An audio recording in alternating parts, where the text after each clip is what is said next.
What's up, everybody? I'm back. I fixed the camera, and we're back with another video game review. Another Skylanders one, and this is the only other Skylanders game I really got into and played.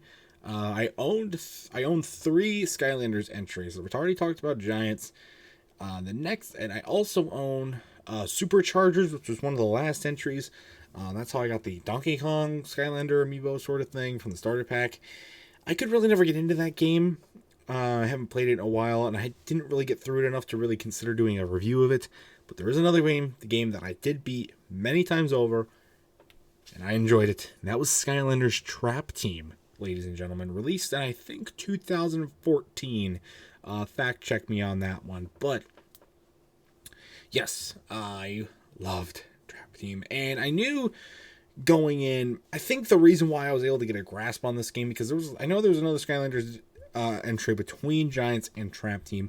I don't remember what it is. You'll have to was it Swap Force? I don't remember. Didn't really play Swap Force, but there was another entry between the two. I couldn't get into it. I think and I really got back into Trap Team though. I think the main reason why I did get back into Trap Team was because it kind of stuck with the roots of Skylanders Giants, adding in a new simplified factor, but that improved the game, which obviously is the traps. I will say, it wasn't very new. It got rid of Flynn. How do you get rid of Flynn? Wait, he was in the game, right? I don't remember. He was a lot less incorporated. There we go. That was the word I was looking for. But yeah, basically it's the exact same game. New levels and stuff like that, but it's still the same final boss and stuff like that. But the new aspect is the traps, and what the traps did is when you beat certain bosses, mini bosses, big bosses as you go throughout the game, you get to trap them in these tiny little trap things, and then you suck them in there, and then you can turn around and play them in as you can play as the villain in the game, and you could do this for really any villain. The only limit was the amount of traps you could buy. They had different certain kinds, and you can only trap them with a certain element as well. Like, the elements are still in there. You can only trap them as a certain element in the game. Still technical: fire, air, life, water, whatever. And they had certain traps, colorized, so you knew which elements they were meant for. And then they had the one main one that was the Chaos trap for Chaos himself, which was really, really cool. That's the most detailed of the traps, and they had a ton of them that you could have. And I liked collecting those. I mean, a lot of them were pretty generic though, but it was still fun to collect them because you want more room. You need the limit again was only how many traps you had, and you want to collect all the villains in the game. You want to collect them all and play them and stuff like that. And again, I mean, they're not great playing them in the game. Their stats are pretty downgraded. Not horrible, but it's not great either. So that kind of sucks, but it is cool to collect them. It is cool to have them in the game. The bosses, another thing they improved on because of that is because they improved on more having like mini bosses, like an incremental stage where it wasn't just progressing through the whole game and then getting to the big boss at the end. No, it was like progressing through incremental stages, so you had to fight these bosses in their element. And then, you also got to work with the more Skylanders, and you got to level them up, and then you got to trap them. That was a nice little touch and a little bit of nice fun development. Some of them were hard, especially the fire one, the chef guy. He was really hard to beat because I was lacking on fire element Skylanders.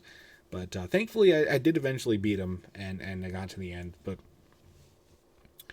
as far as like new characters, there was some. They had like the giants. They weren't actually giant, but they had size like the giants.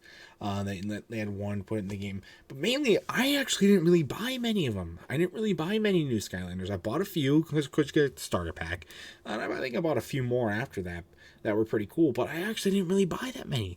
I could, again, incorporate backwards compatibility. I could still use my giant Skylanders to defeat the bosses and stuff like that. And I could still trap the guys with the, really, I just had to buy traps. That's all I really had to do to get these guys. And so that was cool. I mean, that's the sort of thing I think kind of drove this game to bankruptcy. I mean, people were just using the same characters over and over again to beat the game. They weren't really able, they were producing all of these characters, but no, not a lot of people were really buying them because there was no incentive to. So, you know, they could have tried and fixed that, but hey, saved my wallet. Well, it wasn't my wallet at the time, but save money. And that's pretty cool. You know, because your old characters don't have to go to waste at that point as well. Maybe they were trying to think about that. It worked. I can't say it was a bad thing. For them, it was a bad thing, but for consumers like me, it wasn't. But again, the same thing. I mean, it shares a lot of the same elements as Giants did.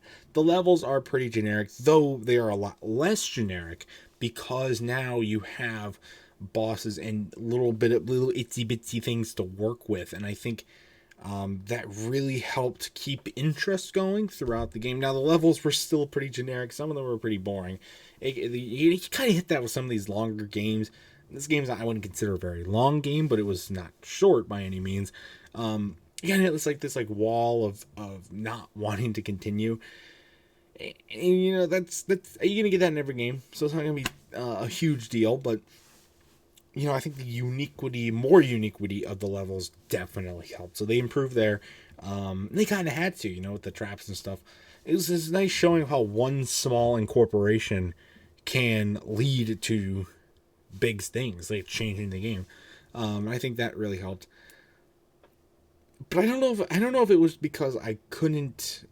It's just I didn't have the incentive to collect as many characters, or because I had already played through the game once and I was not feeling as nostalgic for this game, or because of the extra elements they added that you had to work with, or just because I was a little older.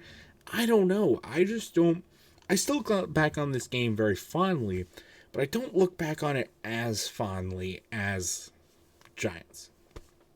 And again, there's I don't know what factor that could be. It could be all of those. It could be none of them. It could be some of them. It doesn't. I don't know.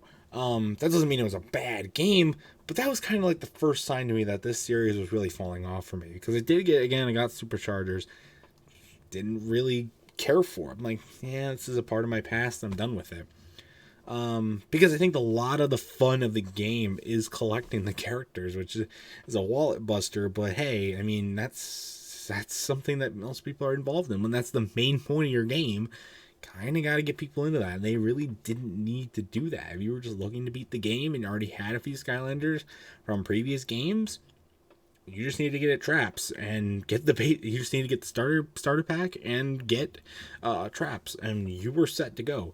Like the characters, you didn't even have to level them up. There's same customizations. You put them in different games, same levels, same everything, just different game. So I mean, regardless though, I still look on this game very fondly. It's definitely probably like an 8 out of 10 in my book. Still a very, very fun game. I look back on it very fondly. Still some nostalgia from the collection aspect of it. So, if you played Trap Team, comment down below what your thoughts of it were. If you played any of the other Skylanders iterations, Swap Force I know was another one, Spyro's Adventures, and there were Superchargers, which I already talked about a little bit. I don't remember, there was one more after Superchargers, I think. I don't remember the name of it. I didn't get it. I was kind of busy at that point. Just didn't really think it was worth it for me to invest in.